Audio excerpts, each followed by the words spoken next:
Hacia el año 2002, uno de cada 20 hogares uruguayos seguía bajo la línea de pobreza y uno de cada 10 uruguayos vivía en un hogar pobre. En Montevideo, la infantilización de la pobreza es más aguda que en el resto del país. Entre los años 2002 y 2003, en la capital, el 29,5% de los menores de 6 años vivían bajo la línea de pobreza, casi uno de cada 3, mientras que para la población general el dato era de 12,9%, casi uno de cada 9, sabiendo que estos valores cayeron en aproximadamente un 45% desde el 2003 al 2018, se comprende que hay trabajo para realizar. Pero, ¿qué es la infantilización de la pobreza? Teniendo en cuenta las necesidades básicas de cualquier niño o niña, techo, alimento, acceso a la salud, educación, ambiente propicio y crecimiento completo en un seno familiar amoroso, entre otras, cuando la pobreza se concentra en los primeros años de la vida, estos derechos no son alcanzados y deterioran el desarrollo del individuo por el resto de su vida. Los riesgos sociales son casos de condiciones bajísimas o nulas de bienestar que, en una sociedad, se repiten periódicamente. Partes de la sociedad realmente vulnerables que deben tener un plan, protección, creado por el Estado. Este debe manejar una serie de respuestas ante los riesgos, si no ocurrirá que o la familia, mercado, comunidad se adapta a la situación mediante los recursos humanos adultos disponibles, estables, cooperantes y en los que se puede confiar. O se incrementan los riesgos para los grupos sociales no cubiertos. Surge la pobreza en la infancia, la herencia de esta y la incapacidad de mover los recursos monetarios. Los sistemas de políticas sociales se encargan del bienestar de la población, es decir, que se den ciertas condiciones de vida, pero su accionar depende de ciertos factores. No es lo mismo una sociedad agraria con baja esperanza de vida y familias desplazadas a una sociedad urbanizada con mayor esperanza de vida y una población conformada por personas de la tercera edad como lo es Uruguay. Los sistemas deberán enfrentarse a distintos riesgos, proteger a los mayores, educar formalmente a los migrantes rurales, crear buenos sistemas de renta individual y familiar y tener un buen sistema de salud que garantice la calidad de vida. Si la política social no destina parte del Producto Interno Bruto, por ejemplo, al desarrollo de la educación o al acceso de las madres a los beneficios de la salud, habrá una descoordinación entre la necesidad de la sociedad y lo que el Estado propone. La tercera edad tiene garantizada una forma de vida aceptable por la antigua arquitectura de bienestar que se manejaba en las políticas sociales. Pero son olvidados los niños, jóvenes y madres que hacen el rol de jefas de la casa también. Nuestro Estado responde a esto lentamente, teniendo preferencias y a veces no actuando sobre el problema en concreto. A su vez, este tipo de población requiere una especial atención en la salud por enfermedades cardiovasculares y degenerativas. También se debe tener en cuenta que en la arquitectura de bienestar anterior, la salud se vinculaba a tener un trabajo.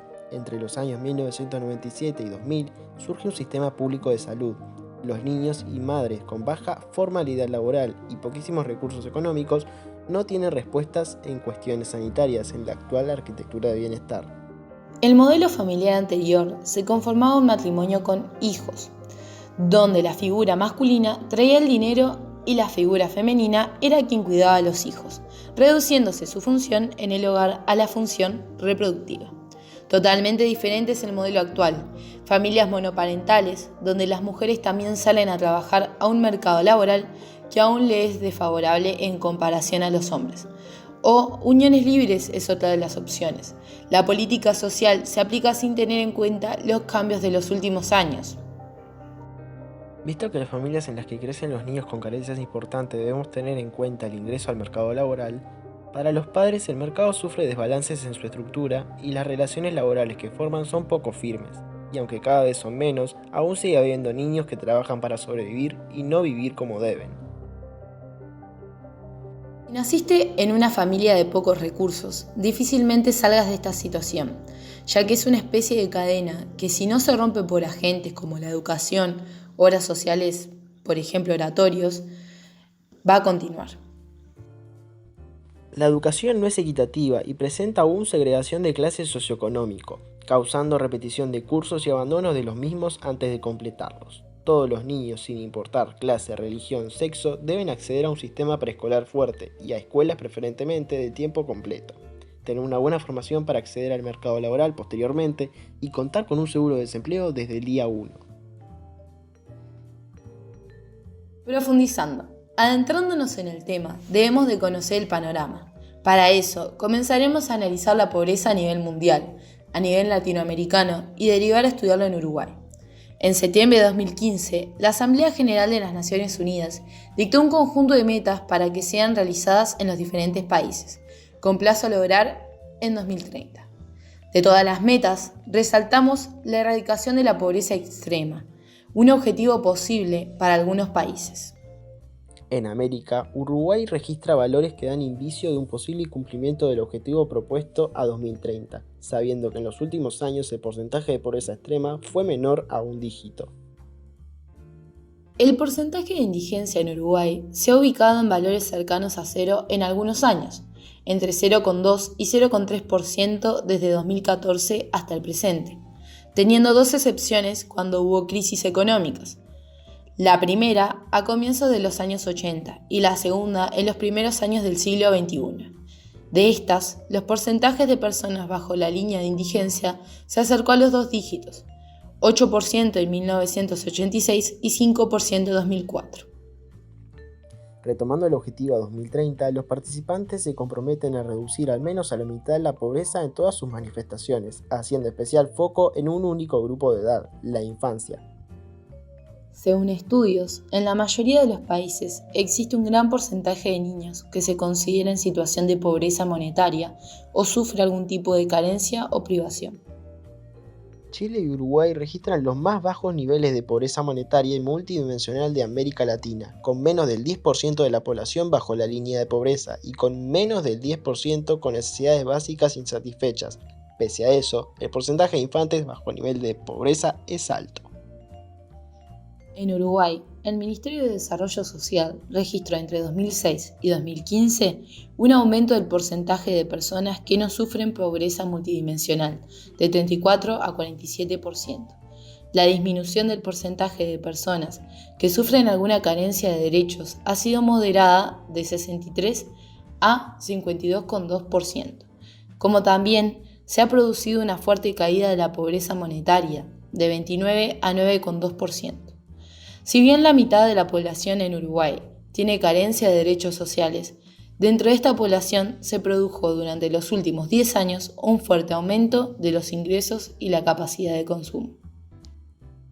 Luego de las recesiones económicas comentadas, los niveles de pobreza monetaria que ha alcanzado Uruguay en la actualidad son el resultado de un proceso de reducción de la pobreza que se inicia en 2005. La reducción de la pobreza monetaria depende de la trayectoria económica del país, resultando esta imprescindible para evitar las crisis económicas y amortiguar los impactos de los bajos ingresos. Con relación a la evolución de la pobreza monetaria en la infancia en Uruguay, en los 90 comenzó a concentrarse la pobreza en la infancia y a ensancharse la brecha entre grupos de edad. Uruguay es uno de los países con mayor desigualdad entre grupos de edad en el acceso al bienestar, perjudicando a los jóvenes, rasgo notorio desde los últimos años. Los últimos 30 años son divisibles en 4 temporadas. El primer periodo va desde 1985 a 1995, donde disminuyó un 34,3% el nivel de pobreza. La segunda etapa va de 1995 a 1999, caracterizada por la estabilidad de los índices de pobreza, estando entre 28 y 31%. El periodo tercero, enmarcado entre 2000 y el 2004, se dio un notable aumento de la pobreza infantil. Y el último periodo es hasta 2017, que repite características de la primera etapa, disminuyendo alrededor de 42% de pobreza en 12 años.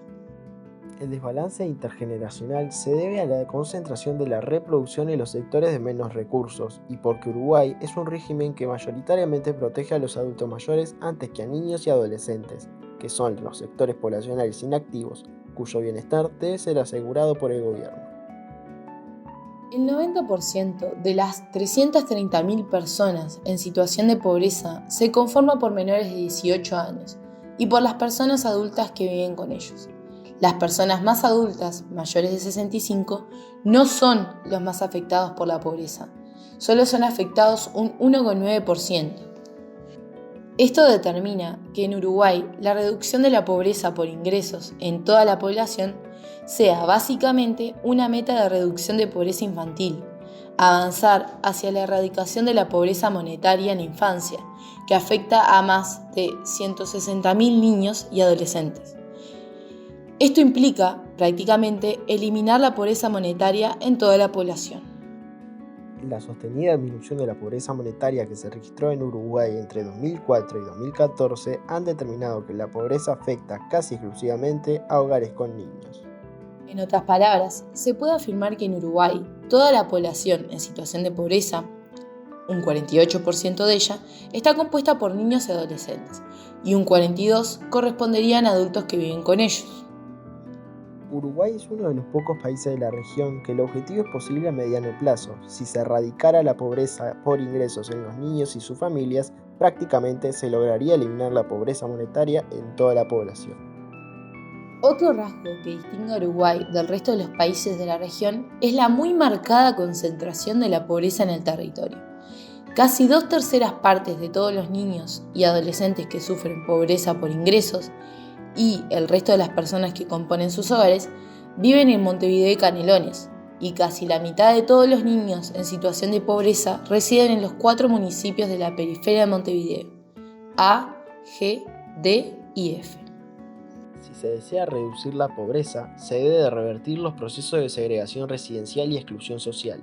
Según el censo 2011, gran parte vive en asentamientos irregulares y parecería indicar que dicho sector de la sociedad sufre privaciones extremas en dimensiones básicas y estructurales. Se traduce en los déficits en materia de vivienda, infraestructura y servicios básicos a los que enfrentan los miles de familias con niños que nacen y crecen en asentamientos irregulares, la disminución de la probabilidad de interacción con personas de otros estratos a través del mundo del trabajo, las instituciones educativas o la simple convivencia en espacios públicos. Todo condiciona el desarrollo de capacidades en los niños desde la primera infancia hasta la adolescencia. Según el sociólogo Katzman, un camino para destacar las peculiaridades de la marginalidad actual es distinguirla de la que la caracterizó a la población que, a partir de los años 50, se desplazó masivamente del campo a las ciudades, asentándose de manera precaria en su periferia. El objetivo de reducir la pobreza debería considerar la mejora de la infraestructura urbana, las viviendas y el acceso a los servicios básicos como uno de sus ejes. Según estudio, el 13,3% de los jefes de hogar de las familias con niños menores de 14 años de edad no finalizaron la educación primaria. Un 37,9% completó primaria, mas no asistió a la educación media. Un 45,4% asistió a la educación media y no logró completarla. Finalmente, apenas el 3,4% de los jefes de hogar de estas familias logró culminar la educación media. La escasa dotación de capital educativo en los hogares con niños que sufren pobreza monetaria constituye un factor determinante de su limitada capacidad de generar ingresos. Las políticas públicas de Uruguay para la infancia constan de hitos en materia de legislación, nuevas políticas o reformas de políticas existentes y creaciones institucionales en los 4 sectores específicos de política social. De manera cronológica ocurre que 1988, creación de los Centros de Atención a la Infancia y la Familia, CAIF. 1995, creación de escuelas de tiempo completo. 1999 a 2004, reformas al régimen tradicional de asignaciones familiares. 2004, formulación de la ley de adopción. 2005, creación del Ministerio de Desarrollo Social, MIDES, y aumento presupuestal a la educación pública. 2007, creación del Sistema Nacional Integrado de Salud, en donde se prioriza la atención a niños. 2008, surge nuevo régimen de asignaciones familiares. 2011, surgimiento de Uruguay Crece Contigo, programa infantil. Si bien los recursos presupuestales que el Estado uruguayo dedica a la infancia han aumentado durante los últimos 30 años, Uruguay sigue haciendo un esfuerzo macroeconómico inferior al que se observa en los países más desarrollados para asegurar el bienestar de la infancia. Los principales argumentos que sustentan la decisión de priorizar a los niños y sus familias en el diseño y en la financiación de las políticas sociales remiten a consideraciones de carácter ético-normativo, económico y sociológico. para evitar caer en situaciones de pobreza o de vulnerabilidad social.